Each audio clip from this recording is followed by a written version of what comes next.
Boa noite, turma. Vamos iniciar nossa aula de penal 2 a partir desse momento aqui, né? Muito boa noite a todos. Percebi que nós temos em sala de aula virtual 19 alunos, né? E gostaria de saber se a gente espera mais um pouco ou se dá seguimento no horário realmente de 8h10, não é isso? Que é o horário que nós começaríamos literalmente nossa aula fisicamente na instituição. O que vocês me dizem? Todos estão me ouvindo? Estão ouvindo bem?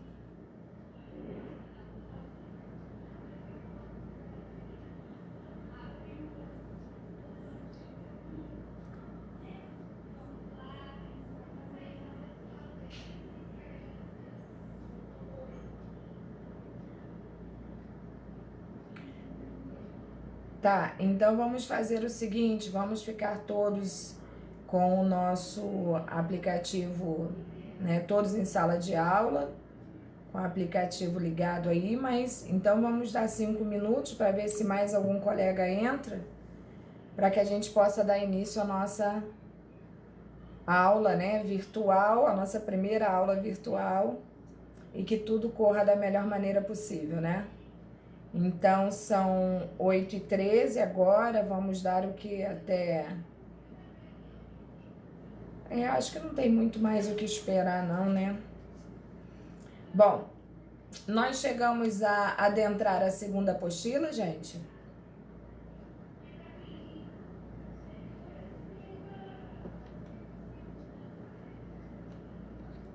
Todos estão me ouvindo bem? Vamos fazer um teste aí, alguém fala comigo?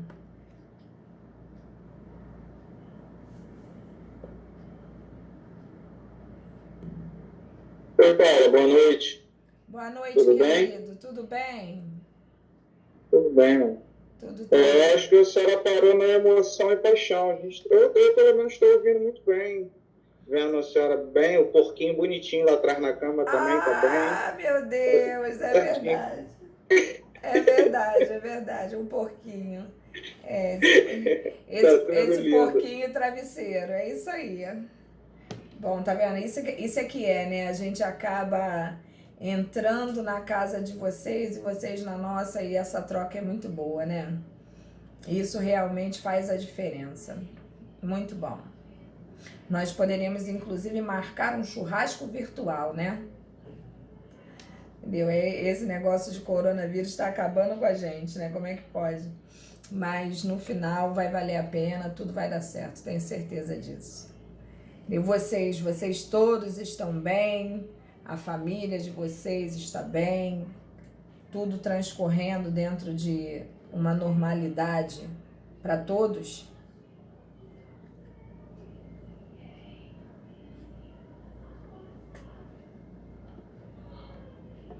Ok. Beleza. Bom, você falou emoção e paixão, né? Deixa eu botar aqui então, no slide da emoção. Todos estão de posse do material, irmão, gente, que eu postei lá no Sigu para vocês.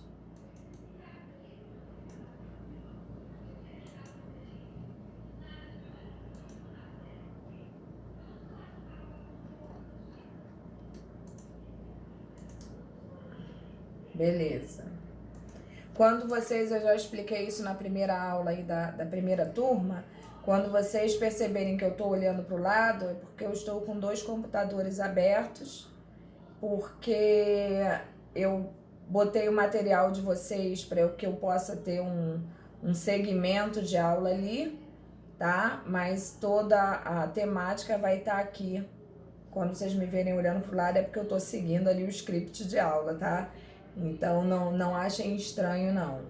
E a gente vai tentar da mesma forma fazer com que a aula caminhe mais ou menos da mesma maneira, né? Vamos tentar seguir aquele roteiro de aula que nós possuímos. Quando vocês tiverem alguma dúvida, vocês exponham a dúvida ou pelo chat ou falando, né? No áudio aí, e a gente para tentar dar a explicação para vocês, da mesma forma como se estivesse a nível presencial. Deixa eu ver aqui então onde foi que nós paramos.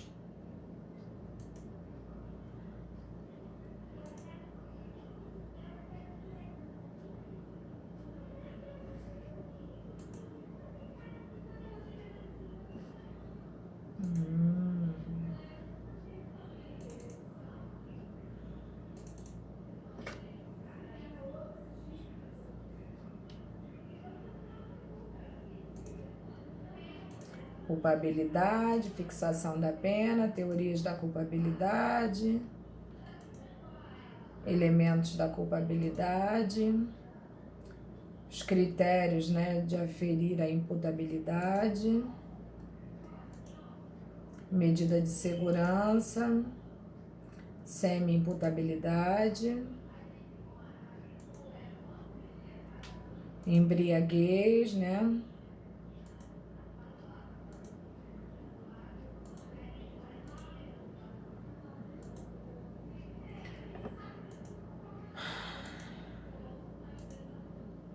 Causa supralegal.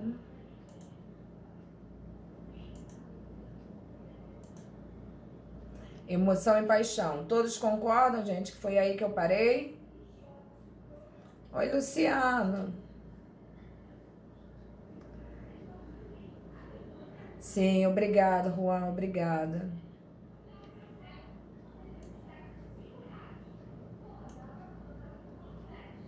Bom, então todos ouvindo bem, né? Vamos dar seguimento então ao nosso aprendizado. Como eu falei com a primeira turma de aula aqui, quando for por volta de, são 8h19, quando tiver faltando assim uns 20 minutos do término da nossa aula, eu vou dar uma parada, vou fazer uma chamada pra gente, não como uma forma de ver realmente quem tá presente e quem não tá, pura e simplesmente, mas eu preciso ter critério, né, como eu havia falado nas avaliações de vocês, e a gente não pode perder de vista que uma das formas de avaliação nesse momento que a gente está passando é a presença em sala de aula, né, seja ela virtual ou não, porque em verdade todos aqueles que participavam neste mesmo horário da aula presencial, acredito eu que não tenha nenhum impedimento para praticar a aula virtual também. A Milena Valença aí, gente, não tem o material, ela não está conseguindo acessar o material. Quem puder passar para ela aí pelo grupo. Ah, tá bom, Juan, obrigada. Então, tirando as pessoas que não possuem, né, a internet, acesso à internet, que hoje em dia a gente poderia dizer que em sua maioria tem, né? Mas, sei lá, quais são os motivos que levam uma pessoa a não assistir a aula virtual. A gente vai dar esse suporte de uma outra forma, né? Provavelmente, as minhas aulas eu estou gravando, independente de vocês estarem assistindo. Depois eu vou passar para vocês as aulas no YouTube, para que vocês tenham acesso, os colegas que quiserem ter acesso, né? Eu poderia autorizar vocês a gravarem, desde que não postassem o material, mas o sistema que a gente está utilizando aqui não me possibilita isso, não sei porquê, entendeu? Mas não está funcionando. Mas de qualquer forma, vocês fiquem tranquilos que eu passarei para o grupo de vocês depois a forma como vocês vão poder acessar o YouTube lá e ter acesso às aulas, tá? Fiquem tranquilos, passarei para o grupo. Para que a gente não interrompa a aula para depois falar sobre isso. Já estou vendo um método de avaliação de vocês já devem ter conhecimento que não será por meio de prova, né? Uma vez que não existe essa possibilidade, mas estou vendo um trabalho, uma forma de avaliá-los, da mesma forma que eu tenho critério em sala de aula, presencial, né, eu vou ter critério na virtual. Não achem que a gente vai fazer uma coisa bagunçada, porque não vamos. E eu peço o comprometimento dos meus alunos, que eu só peço para ser redundante, porque eu sei que vocês são comprometidos. E trabalharemos de uma forma que ninguém saia prejudicado e que vocês realmente adquiram conhecimento, uma vez que eu estou passando o mesmo roteiro de aula como se presencial eu estivesse. Então acalmem o coração de vocês, tá? Tudo dará certo, tudo a seu tempo, né? A gente não pode desprezar esse envolvimento que a gente está tendo aqui agora. Isso é um aprendizado tanto para mim quanto para vocês. Isso é novo para todos nós e foi o meio utilizado e o meio que conseguimos para poder ter acesso a todos vocês, tá? Qualquer dúvida que vocês tenham em relação à aula, ao material, é só deixar claro aí pelo chat ou pelo microfone e a gente para dar devida explicação, tá? Qualquer outra dúvida, por favor, eu tô aqui agora, vamos lá, a hora é essa. Alguém tem dúvida em relação a alguma coisa que a gente tenha que superar isso? Eu tô vendo que tem umas alunas novas aí, eu não sei quem está como representante da turma, mas quem estiver, por favor, coloquem essas colegas no grupo aí, para que elas possam ter acesso também a tudo que a gente partilhar, né? A Suelen Ferraz aí e a May Alves, né?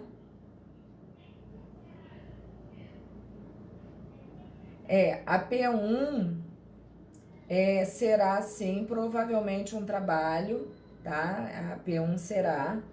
Eu não sei ainda, a partir da semana que vem eu já devo estar com isso tudo muito esclarecido, mas inicialmente é um trabalho sim, uma vez que não tem como aplicar a prova, né, online. Ainda não temos esse meio, né, esse acesso. A gente até sabe que existe, mas sabe também os entraves que isso causaria. Então a gente vai inicialmente, como é permitido pelo MEC, né, de acordo com a necessidade que a gente vem passando aí, que é essa pandemia, a gente tem que adaptar toda uma situação nova e de forma rápida, né, para que possamos solucionar todos os problemas. Então, provavelmente a P1 se dará por forma de trabalho, sim.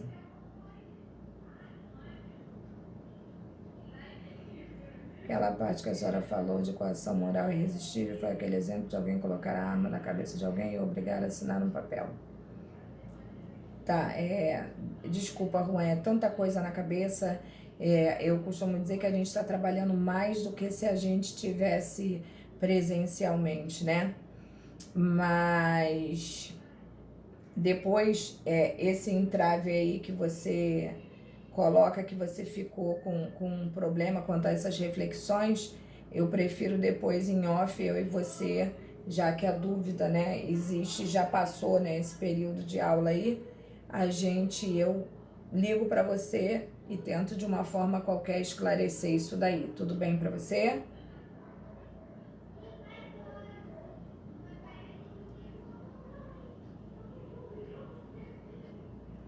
Tranquilo, sem problemas, sem problemas. Não, a única coisa que eu posso te esclarecer é que nesse sentido aí existem pequenas diferenciações, tá? Que um detém a vontade em si, ainda que por coação, e o outro não, mas a gente vai tirar isso daí, vai desmistificar isso daí na sua cabeça, fique tranquilo, tá? Não hoje, depois que acabar a aula, mas provavelmente amanhã eu consiga falar com você. Fique calmo, tá, Juan? Eu sei da sua sede de conhecimento, fique tranquilo. Bom, vamos lá, vamos dar início então ao nosso material aí. Eu tô com uma alergia tão boa aqui que tá uma coceira maravilhosa, entendeu? Vamos lá então, gente. Bom, dando continuidade aí para quem chegou agora e para quem tá com o materialzinho na mão, é o slide 25 aí. Vamos lá. Quando nós falamos da emoção e da paixão, né? Então, A emoção e a paixão são situações, uma mais lenta e curta, né? Eu diria assim, eu não sei se vocês lembram do material 1 que nós tivemos, né? Vocês também aprenderam sobre paixão e emoção. E está disposto no artigo 28 do CP, onde determina que a emoção e a paixão não são causas de exclusão da culpabilidade. Uma vez que seria muito fácil, né, as pessoas alegarem que agiram motivadas pela emoção e pela paixão para justificarem atos ilícitos praticados pela mesma. Então, em verdade, dependendo da situação, apesar de não haver exclusão de culpabilidade neste sentido, dependendo das circunstâncias em que o ato foi praticado e motivado por tal situação, pode haver ainda uma diminuição da pena pela prática do ato. O que a gente tem que ter em mente, e que é muito complicado falar, porque quando a gente fala de emoção e paixão, são situações que motivam a gente, muitas das vezes, por uma questão de intensidade, né, transitória daquilo que a gente possui e sente no momento, que motiva a gente a praticar o ilícito. A gente tem que ter muito cuidado, porque essa interpretação não pode ser uma interpretação muito vaga. A verdade é essa. É como a gente falar do homicídio privilegiado, né? A gente fala que a pessoa matou um homem, vamos pegar um exemplo. Um homem matou uma outra pessoa motivado pelo sentimento de que aquela pessoa fez mal ao seu filho. Se eu, neste momento, neste ato praticado por mim, tá? Eu estiver motivado pela emoção ou pela paixão de ter sabido naquele momento que foi fulano que fez mal ao meu filho, e eu tomo atitude naquele momento, eu posso até alegar uma forma de motivação que vá fazer com que a minha pena seja aliviada no sentido de minorá-la, tá? Mas nunca de excluí-la, porque, como eu falei, isso se justificaria de uma maneira muito esquisita, juridicamente falando, tá? No entanto, isso tem que ser enxergado de maneira assim muito clara. Eu não posso tomar conhecimento que fulano matou o meu filho e tomar atitude daqui a um mês e alegar que estou sendo motivada pela emoção e pela paixão, tá? Não rolaria, não colaria de forma alguma. Apesar, tá? Que fique claro, abram a mente de vocês, tá? Que fique claro que em matéria de defesa, você pode alegar o que você quiser, a verdade é essa. Só que a gente tem que ter critério. E esse critério, ele tem que ser critério legal, critério jurisprudencial e critério doutrinário. A gente não pode criar um critério do nada para se valer de certas situações, tá? Por quê? Porque a emoção e a paixão não são situações que ficam ali encarnadas em você, entendeu? Por mais que a dor te faça sofrer, a motivação para praticar o ato tem que ser naquele momento ali. Se nós pararmos para ler o artigo 28, que determina que a emoção e a paixão não são causa de exclusão da culpabilidade, nós vamos perceber o seguinte, ó, que a emoção é o estado de ânimo passageiro. Se liguem nisso, se eu sou vocês, inclusive sublinho isso aí. Produz repentina e violenta perturbação do equilíbrio psicológico. Perturbação do equilíbrio psicológico. Eu estou falando de um estado de ânimo passageiro, ou seja, ele é transitório. E a gente não pode falar em exclusão de culpabilidade numa situação que ocorre transitoriamente. Isso seria uma irresponsabilidade jurídica muito grande. Isso causaria um desequilíbrio e uma insegurança jurídica tamanha. Então, por este motivo, não pode haver exclusão de culpabilidade neste sentido, tá? Os exemplos maiores que a gente tem de emoção são a ira, o medo, a alegria, a surpresa, a vergonha, né? E a paixão é o estado crônico. Observem que esse crônico nos parece uma coisa mais aprofundada. Peraí, deixa eu ver aqui. Luciano, é possível dizer que devemos analisar o motivo da emoção? Exemplo de um homem em uma briga de trânsito.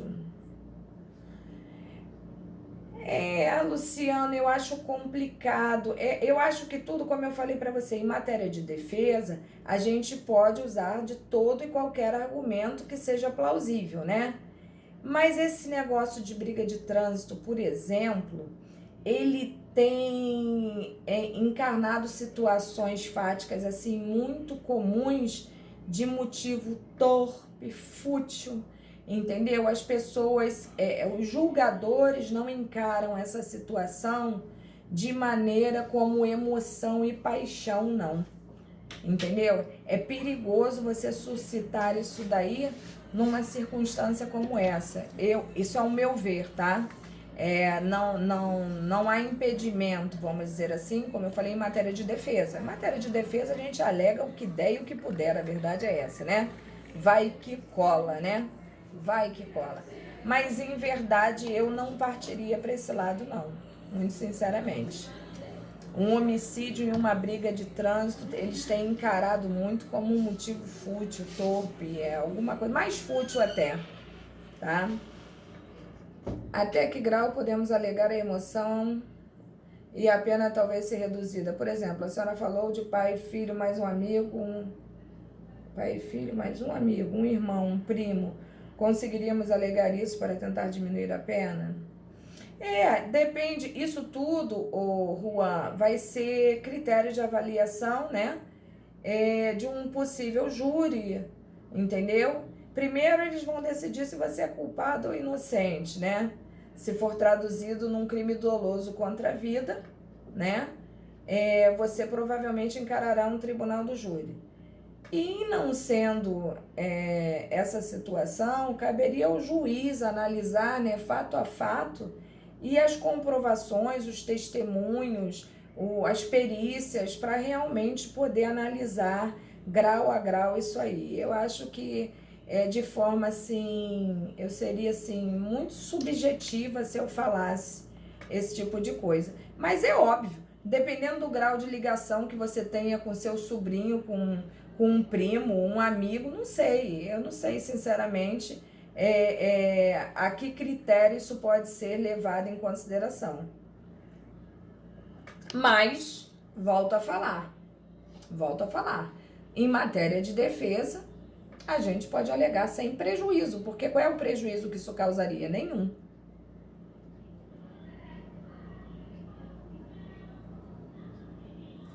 A emoção no excesso durante em caso de legítima defesa. Bom, eu particularmente, eu nunca participei de nenhum julgamento no sentido da emoção em situação de excesso de legítima defesa. Mas deixando claro que qualquer excesso em cima de uma legítima defesa, você responderá por ele, entendeu? Isso sem sombra de dúvida. A legítima defesa te possibilita uma excludente de ilicitude, né? Mas, de fato, qualquer excesso praticado será cobrado. Isso, não temos dúvida quanto a isso. Tá bom? Vamos lá. Quanto à paixão, né? Um estado crônico, sublinhe isso também, que produz profunda e duradoura crise psicológica. Por isso que quando a gente trata da paixão, a paixão é uma motivação menos frágil, sabe, para defesa. Ela é mais forte, ela é mais potente. Então, no caso da paixão, ela é mais crônica realmente. É como se fosse uma coisa que doesse mais, que durasse mais tempo. Por isso que a discussão maior em relação à paixão, em relação ao tempo que pode se determinar uma paixão. Isso é uma discussão que é uma batalha infinda.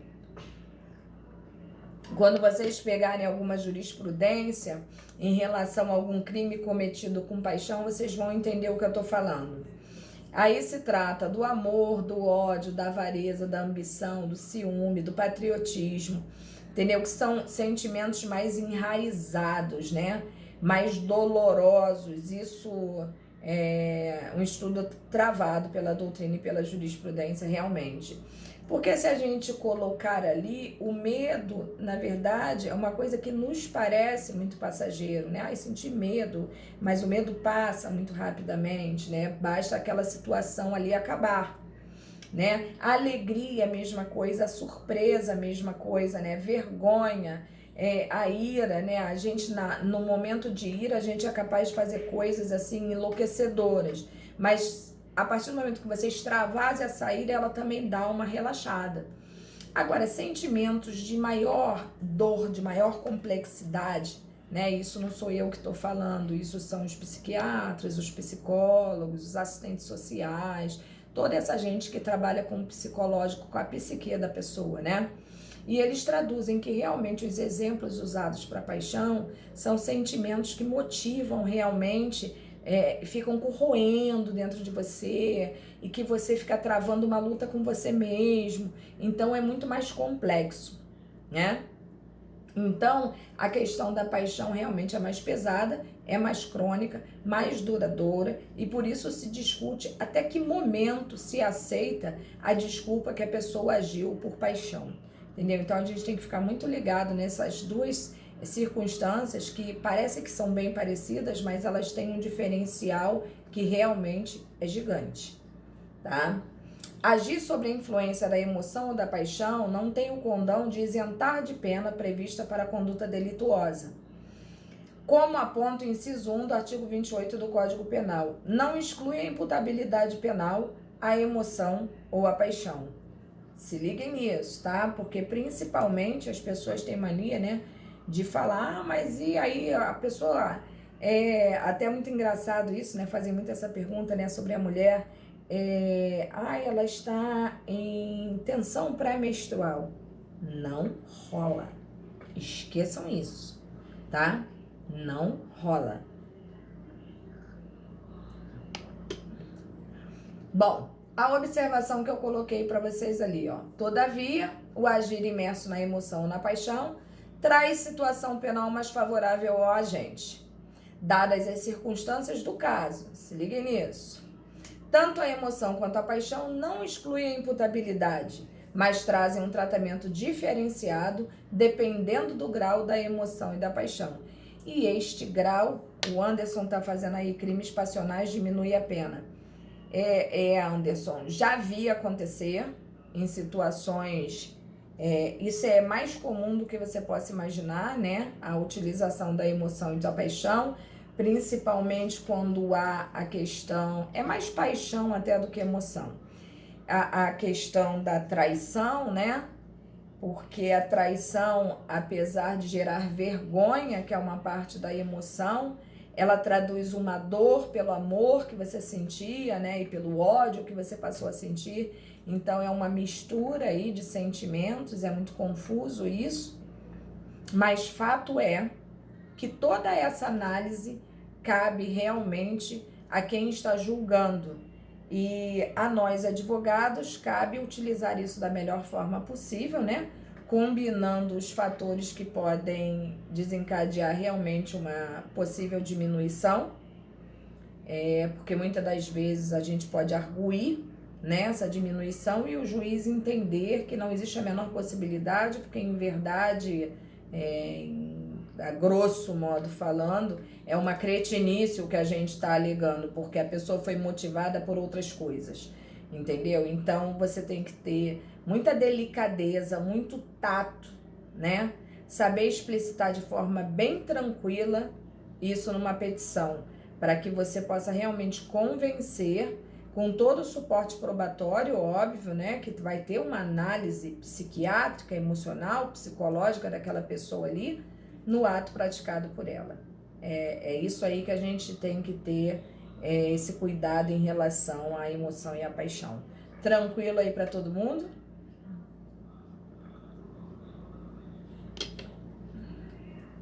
E no caso de um atenuante referente à emoção ou paixão, e um agravante por feminicídio, Luciano. Luciano hoje tá danado, entendeu?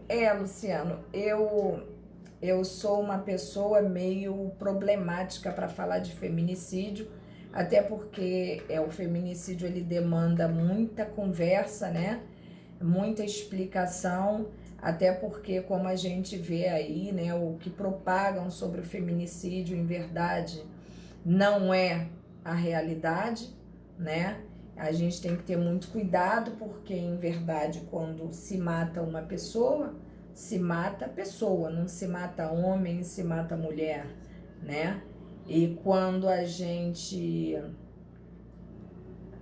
Luciano tá danado hoje mesmo, Juan.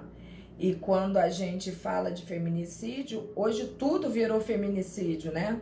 Hoje a verdade é essa, tudo virou feminicídio. Mulher morreu é feminicídio. Então tá muito complicado você falar em feminicídio e, muito sinceramente, com a justiça parada do jeito que tá também, eu ainda não tive a oportunidade de um embate desse no tribunal, até porque esse modismo do feminicídio, né, surgiu agora e eu tô começando a achar que isso tudo é uma loucura muito grande. Deixando claro para os meus alunos e para as minhas alunas que o feminicídio existe, deve ser respeitado como tal, tá? No entanto, a gente tem que ter um cuidado muito grande, porque nós somos operadores do direito e a gente não pode ficar banalizando essas questões todas, né? De achar que toda mulher que morre é um feminicídio. Seria, sim, um sacrilégio, seria rasgar a Constituição, seria rasgar o Código Penal e esquecer tudo que nós estamos estudando, entendeu? A gente tem que ter critério na avaliação do que vem a ser um feminicídio e o que realmente vem a ser simplesmente um homicídio, tá? São esses cuidados que a gente tem que ter. Luciano, cadê? Nem tudo é feminicídio, é o que eu penso, entendeu? Eu acho que a gente tem que ter critério, né? A gente tem que realmente ler primeiro o que vem a ser feminicídio, ler pelo menos uns 3 artigos diferenciados para poder ver opiniões divergentes, né? Para que a gente possa caminhar nessa seara aí de maneira tranquila, sabendo o que está falando, né? Não ficar propagando aquilo que a mídia coloca pra gente como se verdade fosse, porque a mídia vende os seus próprios interesses, né?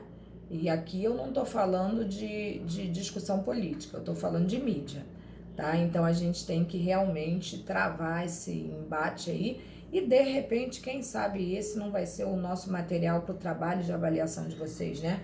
Já que a gente está precisando estudar realmente sobre o feminicídio, eu acho que seria assim um assunto e tanto para a gente poder materializar isso aí. O que vocês acham?